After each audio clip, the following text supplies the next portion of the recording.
आचमन और प्राणायाम ये दो विधि हमारे सनातन धर्म की इतनी महत्वपूर्ण विधि है कि कोई भी कार्य करने के पहले आचमन और प्राणायाम, यहां तक कि मरने के पहले भी आचमन और प्राणायाम करने का विधान विहित है। यहां तक लिखा है कि आप यात्रा पर चलो, हाथी पर बैठने जा रहे हो, घोड़े पर बैठने जा रहे हो, नावका पे बैठ करके यात्रा करनी है तो पहले आचमन प्राणायाम करके तभी बैठना चाहिए। शौचादि क्रिया से आए हैं तो शुद्ध होकर के स्नान इत्यादि करने के बाद, कपड़ा बदलने के बाद पहले आचमन प्राणायाम कर ले, तब कोई काम करना चाहिए। इस प्रकार से आचमन प्राणायाम के बिना, यहां तक लिखा है कि वेदादि शास्त्रों का अध्ययन करने बैठे तो पहले प्राणायाम आचमन करके तब करना चाहिए। कोई भी पवित्र कार्य आप प्रारंभ करें तो पहले आचमन और प्राणायाम दो विधि करने के बाद ही कार्य प्रारंभ करना चाहिए। आचमन में क्या है बोले, जल लेकर के आचमन करते हैं, केशवाय नमः, नारायणाय नमः, माधवाय नमः, 3 बार जल पीते हैं। ये ब्राह्मण लोग पूजा कराते समय बोलते होंगे। उसमें भी कितना जल पिए बोले, मास मग्नम जलम पिबेत, इतना जल हो कि जिसमें एक मास डूब जाए।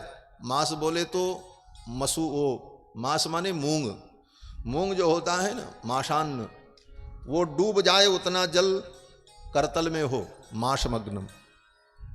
और कितना पिए बोले, ब्राह्मण इतना जल पिए आचमन में कि वो जल उसके गले को भिगोता हुआ हृदय तक पहुंचे। और क्षत्रिय आचमन करते समय इतना जल पिए कि वो जल उसके गले तक पहुंचे।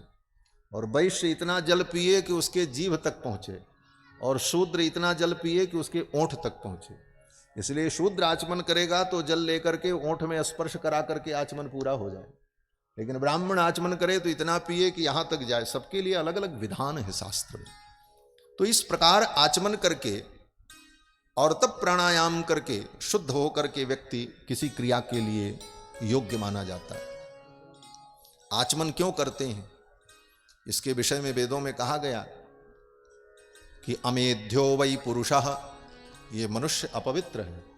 यही कहता वेद, अमेध्यो वै पुरुषः। क्यों अपवित्र है बोले, यद अनृतम वदति, ये झूठ बोलता है। यही वेदों ने कहा कि सबसे बड़ी अपवित्रता का कारण क्या है हमारे जीवन में बोले, असत्य भाषण। झूठ बोलना ये केवल पाप ही नहीं, ये आपको अपवित्र कर देता है। इसीलिए मनुष्य सदा अपवित्र है, क्योंकि ये झूठ बोलता है। वेदों ने यही कहा, अमेध्यो वै पुरुषः, ये मनुष्य अमेध्य है, अपवित्र है। यद अनृतम वदति, क्योंकि ये झूठ बोलता है। आपो वै मेध्यः, जल क्या है बोले, ये पवित्र है। तस्माद अप उपस्पृशति, इसीलिए पवित्र जल को हम पी करके स्वयं पवित्र होते हैं। असत्य भाषण से जो हमारे अंदर अपवित्रता है, उस अपवित्रता को दूर करने के लिए पवित्र जल का आचमन करने पर हम पवित्र होते हैं। इसीलिए हर क्रिया के पहले आचमन करना चाहिए। सती ने भी आचमन किया। स्पृष्ट्वा जलम पीत दुकूल संवृता निमील्य दृग्योग पथम समाविशत। आचमन किया, प्राणायाम किया और फिर पीतांबर से अपने सिर को ढक लिया और योग का स्मरण किया। योगिनी है, परम योगी भगवान शिव की प्रिया हैं, और इन्होंने योग का जब स्मरण किया तो इनके शरीर में अग्नि तत्व बढ़ने लगा। योग के माध्यम से शरीर के 5 तत्वों का अपने नियंत्रण में उपयोग करना, यही योगी का योग कहा जाता है। योग क्या है? योग के माध्यम से पृथ्वी जल तेज वायु आकाश, इन 5 तत्वों से जो हमारा शरीर बना है, छित जल पावक गगन समीरा पंच रचित यह अधम शरीरा, योग के माध्यम से इन 5 तत्वों को हम नियंत्रण में कर लें। जब चाहें अपने पृथ्वी शरीर के अंदर पृथ्वी तत्व को हम कम कर लें, पृथ्वी तत्व कम हो जाएगा, और वायु तत्व को बढ़ा दें योग के माध्यम से, तो क्या होगा बोले, पृथ्वी तत्व कम हो गया, वायु तत्व ज्यादा हो गया, अब आप आकाश में उड़ने लगे। योगी लोग आकाश मार्ग से चले जाते, यही प्रक्रिया है उसकी। अग्नि तत्व को अपने अंदर बढ़ा दिया, बोले अग्नि तत्व के बढ़ने पर उसके शरीर के रोम रोम से अग्नि प्रकट होने लगे। जल तत्व को बढ़ा दिया, बोले जल तत्व को बढ़ा दिया, पृथ्वी तत्व को, वायु तत्व को, आकाश तत्व को सूक्ष्म कर दिया, और जल तत्व को बढ़ा दिया, बोले जल में जाकर के मिल गए, पता नहीं चला। वो पलटू दास जी की कथा है पलटूदास नाम के एक योगी संत हुए, हमारे अयोध्या में उनका आश्रम है पलटूदास जी का अखाड़ा।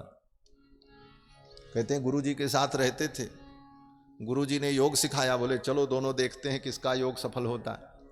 तो उनके गुरुजी पानी में कूद गए, बोले हमको ढूंढो। तो पानी में मछली बन करके तैरने लगे। पलटू ने जाकर के उनको पकड़ लिया, बोले गुरुजी आप ही हो, मछली निकाल के बाहर लाए। तो पलटू ने कहा कि अब मैं पानी के अंदर जाता हूं गुरुजी, आप हमको ढूंढो। वो परम योगी थे। पलटूदास जी महाराज पानी में गए तो योग बल से उन्होंने अपने शरीर के 4 तत्वों को अत्यंत सूक्ष्म करके जल तत्व को बढ़ा दिया और उसी जल में ही मिल गए।